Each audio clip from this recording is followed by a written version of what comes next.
कि पुत्र नहीं हो, उन पुत्रेश जी यज्ञ से लेकर के आखिरी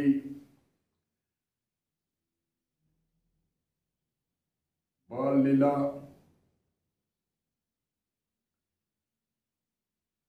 विद्या का अध्ययन किया राम ने गुरुकुल में। आदि आदि विश्वामित्र की यज्ञ संपूर्ण किया। वन में वनवास गए, नदी पार करी।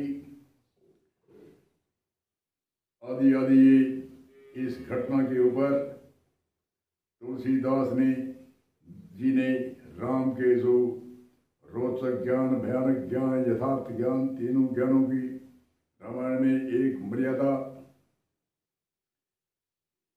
सभ्यता, संस्कार, धर्म की मर्यादा आदि, माता पिता के साथ में कैसे व्यवहार करना चाहिए, माता पिता का कैसे सम्मान करना चाहिए, गुरुजनों से कैसे प्रणाम आशीर्वाद लेना चाहिए, प्रजा को कैसे सुखी रखनी चाहिए, ऐसे राम राज्य की राम ने स्थापना करी। और रामायण में से हमें उपदेश मिलता है, जीवन जीने की सहेली मिलती है। इस लोक में भी सुखी रह सकते हैं और परलोक सुधर सकता है। इसलिए रामायण का चिंतन और घट रामायण जब तक हम घट के अंदर नहीं उतारेंगे तब तक राम ने लक्ष्मण को कहा था कि चित्त और मन लगा करके सुन,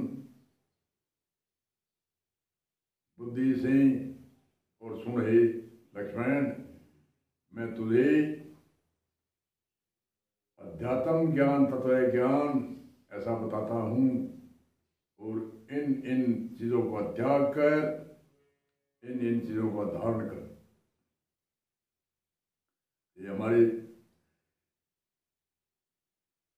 संस्कृति संस्कार का उपदेश दिया। संस्कृति 16 प्रकार के संस्कार, आज 16 प्रकार के संस्कारों से वंचित है। ऋषि मुनियों ने अनुबंध मर्यादा बांधी कि 16 प्रकार के संस्कार जन्म से लेकर के मृत्यु तक के बीच में 16 ये संस्कार है। माता के गर्भ से ही संस्कार शुरू होता है। माता जब के गर्भ में बच्चा होता है उस समय अनेक ऋषियों की कथा सुनते हैं। प्रहलाद की माता ने अपने गर्भ में भक्तों की कथा सुनी, उनका पुत्र भगत हुआ। दानवीरों की कथा सुनेगी तो पुत्र दानवीर होगा, सूरवीरों की कथा सुनेगी तो सूरवीर होगा, भक्तों की कथा सुनेगी तो भक्त होगा, ज्ञानवीरों की कथा सुनेगी तो ज्ञानवीर होगा। ये निश्चय है, माता के गर्भ से ही संस्कार शुरू होते हैं। और फिर जब बोलने लगता है तो बच्चा, उन बोलते हुए बच्चे को अच्छे शब्दों का प्रयोग करना चाहिए। हमारी भारतीय संस्कृति में हमारे विद्वानों ने ऐसे शब्द अपनाए हैं जिनसे दोनों होठ भिड़ते हैं, वह शब्द अपनाए थे। और हम आज विदेशों की पाश्चात्य प्रभाव से उन शब्दों को भूल रहे हैं। जैसे दोनों होठ भिड़ते हैं, माता जी कहने पर दोनों होठ भिड़ते हैं, पिताजी कहने पर दोनों होठ भिड़ते हैं, बाबा मामा आदि अनेक ये पै में प्रशब्द है, इनसे दोनों होठ भिड़ते हैं। इसलिए हमारे ऋषियों ने इन पर ही नाम रखे थे। और आज पाश्चात्य दूसरे देशों के प्रभाव से अलग अलग शब्द बोले जाते हैं। डेडी, डेडी में कौन से होठ भिड़ते हैं? डेडी कहते किसको है? मैडम किसको कहते हैं?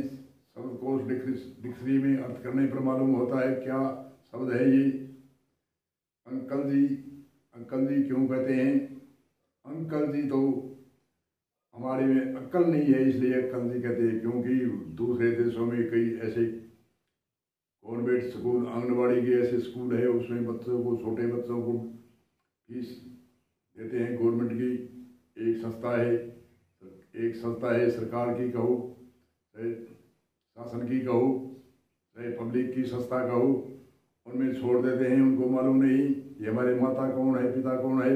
न वह माता पिता हमारे जो जैसे हेज करते हैं वैसे वहाँ हेज नहीं करते, वो अपने आप ही पढ़ते रहते हैं। तो उनके पास कोई आता है, वो बच्चे जो उनकी व्यवस्था करते हैं, बच्चे छोटे बच्चे को ही छोड़ देते हैं। जैसे आंगनबाड़ी की ये परंपरा है हमारे, ऐसी परंपरा वहाँ भी है।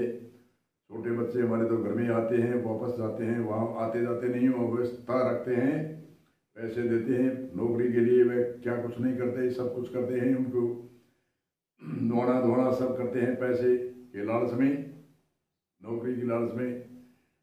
तो उन बच्चों को मालूम नहीं कि हमारे माता कौन है, पिता कौन है, और माता पिता भी वहाँ हमारे यहाँ हेज करते हैं, वैसे हेज नहीं होता। और वहाँ कभी कोई जाता है तो बच्चे पूछते हैं, उस जो पढ़ाने वाली लड़कियों को महिला पढ़ाती है, देखभाल करती है, लड़कों को पुरुष, या कई जगह छोटे जितने छोटी उम्र होती है उनको महिला भी उनको देख रेख करती है, नहाना धोना, मलमूत्र आदि साफ करना, ऐसे। तो वो बच्चे पूछते हैं, बोलते हैं तो अंग्रेजी में बोलो चाहे कैसे बोलो, तो ये कौन है, वो कहते हैं अंकल जी। क्यों? बताने वाला कहता है मुझे भी मालूम नहीं ये कौन है, तुम्हारा ही माता पिता है या और है। वो तो कहते हैं हमारे में अक्ल नहीं है इसलिए हम अंकल जी कहते हैं। और बच्चे भी कहते हैं हमारे में अक्ल, हमें मालूम नहीं कौन है ये, इसलिए अंकल जी कहते हैं। हमारे यहाँ अंकल जी, हमारे पिता को भी अंकल जी, चाचा को भी अंकल जी, बाबा को भी अंकल जी, कोई भी राह होता है उनको अंकल जी, कोई मनुष्य मिलता है भाई अंकल जी, क्या है अंकल जी। ऐसे हमारे भारत के अंदर संस्कृति, जो खान पान की संस्कृति बदल गई है, पहनाव की संस्कृति बदल गई है, बोलचाल की भाषा की संस्कृति बदल गई है। आज से सैकड़ों वर्ष पहले, आज से हजारों वर्ष पहले, 800 वर्ष या 700 वर्ष इस्लामी शासन रहा, उसमें संस्कृति हमारे बुजुर्गों ने नहीं बदलने दी। और 200-250 वर्ष अंग्रेजों का शासन रहा, उसमें भारतीय संस्कृति, सभ्यता, मर्यादा व धर्म व सीमा कायम रही। पहनाव में कायम रही, बोलचाल की भाषा में कायम रही, मर्यादा में कायम रही, और शादी विवाह में सब कुछ, कोई भी मर्यादा कोई लांघने वाला नहीं था। न कोई इतनी वकील थे, न थाना थे। आज से हजारों साल पहले तो थाना, कोई राष्ट्र के अंदर कोई चौकी होती थी, बाहर गांवों के जितने भी गांव हैं उसमें कोई थाना चौकी नहीं होती थी। फिर भी शासन, समाज का शासन होता था, परिवार का शासन होता था। और परिवार के, समाज के शासन में न तो कोई फांसी देता था, न कोई उसकी ताड़ना करते थे। फिर भी उनको कंट्रोल करके, उनकी जो कोई गलती कर देता उसको ऐसा कंट्रोल करते थे, उसको बिना मारे, बिना कुछ फांसी दिए। और ऐसे शासन था जो टस की मस नहीं होती थी मर्यादा से। जो मर्यादा समाज व परिवार की होती थी, उस मर्यादा को लांघने वाला कोई, किसी की हिम्मत नहीं थी। क्यों? समाज का शासन था, परिवार का शासन था। आज जो शासन है, समाज और परिवार का शासन गायब। और गायब होते ही अब क्या हो रहा है देख रहे हैं हम। अकेले सरकार के शासन के भरोसे में, अकेला सरकार का शासन है, इनके भरोसे में कभी संस्कृति, सभ्यता, संस्कार, मर्यादा आदि कायम नहीं रहती। क्योंकि एक शासन को लागू करते हैं उसमें और कई बीमारियां पैदा हो जाती है। एक शासन को कंट्रोल करते हैं उसमें, और जब तक समाज, परिवार, शासन को नहीं संभालेगा तब तक ये संस्कार, संस्कृति, सभ्यता, मर्यादा, धर्म कायम रहने वाला नहीं है। यही तो कमी है। जगह जगह चर्चा होती है, कौन सी जगह चर्चा नहीं होती? परिवार में चर्चा होती है कि हमारे बच्चों को संस्कार मिलने चाहिए, सभ्यता होनी चाहिए। मर्यादा होनी चाहिए। कौन चाहता है हमारा पुत्र पुत्रियां लावारिस हो? सभी चाहते हैं हमारे पुत्र नाम कमाने वाला हो, गमाने वाला ना हो। समाज भी चाहता है, परिवार भी चाहता है, कोई अपनी निंदा करानी नहीं चाहता। फिर भी पढ़ने में तो गणीय है, परंतु संस्कार संस्कृति में पीछे है, सभी देशों से पीछे है। क्योंकि कानून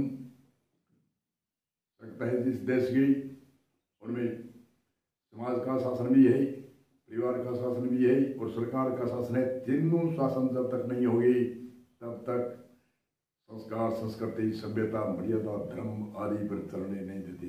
अरे धर्म को कैसे, धर्म जो मानव धर्म है, जो मानव मात्र का धर्म है, उनको तो भूल गई। धैर्य क्षमा दम असत्य सोच इंद्रिय निग्रह बुद्धि विद्या सत्यम एक क्रोध, ये 10 धर्मों को धारण करना और 10 दोष है उनको त्याग करना। चोरी जारी हिंसा का त्याग, चिंता तृष्णा प्राय दोष का त्याग, निंदा झूठ कठोर का त्याग। ये त्याग करने वाले और धारण करने वाले तो धारण नहीं करते हैं। अरे वो धर्म है, अरे पंथ को संप्रदाय को कैसे धर्म कहते हो आप? वो धर्म है, उनका वो धर्म है। धर्म किसे कहते हैं? धर्म जो हृदय में धारण करते हैं उनको धर्म कहते हैं। तो हमारे मानव मात्र का धर्म क्या है? ऐसे तो धर्म कोई विधवा धर्म है, कोई समाज का धर्म है, कोई मजहब का धर्म है, उनको मजहब कहते हैं, उनको धर्म नहीं कहते। धर्म तो जो हृदय में धारण करते हैं उनको धर्म कहते हैं। कई कहते हैं धर्म के आधार पर शासन नहीं चलना चाहिए, और किसके आधार पर चलता है? धैर्य, मनुष्य को धैर्य क्षमा इंद्रिय निग्रह बुद्धि विद्या सत्यम एक क्रोध, ये 10 धर्म है। ये शासन करता है उनको ही धारण करना पड़ता है। उनको धारण करे बिना शासन होता भी नहीं है। धर्म जो हृदय में धारण करने वाला है, जो शासन चलाने वाला धर्म है, वह धारण करे बिना, धर्म के बिना मनुष्य का जीवन भी नहीं है, और धर्म के बिना मनुष्य का जीवन निर्जीव के समान है। इसलिए धर्म को धारण करने वाले, जो धर्म धारण करना था उनको छोड़ दिया। पंथवादी संप्रदाय, वो धर्म, अरे क्या धर्म थोड़ी है, वो तो पंथ है, संप्रदाय है, परंपरा है, किसी की श्रृंखला है। धर्म किसे कहते हैं? जो विद्वान ऋषि मुनि बताते हैं, जो हृदय में धारण करते हैं धैर्य क्षमा दम असत्य सोच इंद्रिय निग्रह बुद्धि विद्या सत्यम एक क्रोध, ये धारण नहीं करेगा तो शासन कैसे होगा? ये 10 धर्म धारण नहीं करेंगे तो शासन भी नहीं हो सकता। और जब शासन होगा, इनको त्याग के शासन किया जाएगा तो वह शासन